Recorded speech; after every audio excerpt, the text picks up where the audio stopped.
Continuing on with our lecture of the microstructure. So what you're looking at now is a sectional view of a muscle fiber. Okay. Now, like I said, we have epimyosin, perimyosin, and the endomyosin.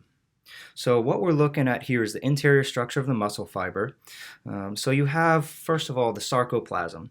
The sarcoplasm is the cytoplasm of a muscle fiber, and this is where the contractile components lie. These are consisted of various protein filaments, other proteins, your myofilaments. So your myofilaments lay within the myofibril, and this will be your actin, your myosin.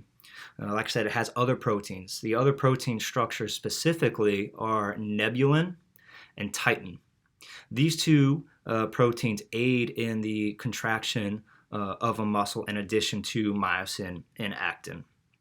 Okay. Also within the sarcoplasm, we have glycogen is stored there, fat particles are stored there, various enzymes, mitochondria. So all kinds of things exist within the sarcoplasm. But specifically, we're going to focus on the myofilaments. The myofilaments meaning myosin and actin. So as you should recap, myosin filaments, those are your thick filaments, and these are comprised up of hundreds of myosin molecules. And these filaments consist of a globular head, like a hinge protein, and a fibrous tail. So we can see here, you have your myosin, so you have your head, and then your tail. These create cross-bridge formations, which we'll get to here in a moment. Okay, so the globular heads, they stick off the myosin filament, and you can notice they're at set intervals along the myosin itself. And so what happens is these globular heads, as they protrude away from the myosin filament, they will pair to create a cross-bridge formation that interacts with actin. So these heads here of the myosin will interact with the actin. When that happens, a muscle contraction can arise. So if you look at the right side of this picture here, okay, you'll see down in this bottom diagram that your muscle is relaxed, it's lengthened. Okay, your sarcomere is lengthened, but on the right, you have your muscle flexed and your sarcomere shortens, and there is a large amount of cross-bridge formations that cause this muscle to flex. So you have, if we're doing a bicep curl here at the top again, you are relaxed, it's lengthened, there's not a lot of cross-bridge formations, i.e. The myosin heads are not connected, making a formation with the actin, but on the right, the muscle is flexed, creating a muscular contraction. Okay, so that's key to note. But however, that is not the only contributing factor to a muscle contraction.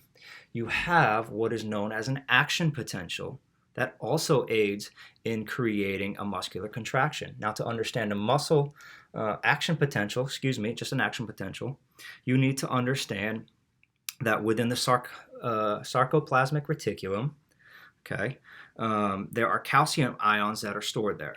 Now, these calcium ions help control muscular contraction.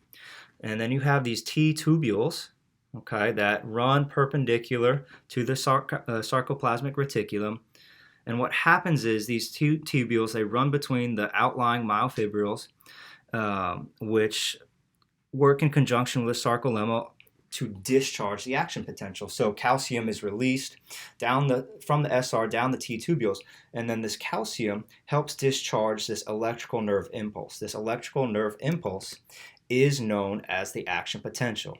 And this action potential is going to arrive exactly at the same time to the surfaces of all the muscle fibers to help create this muscle contraction. So calcium is released throughout the muscle and produces a coordinated contraction.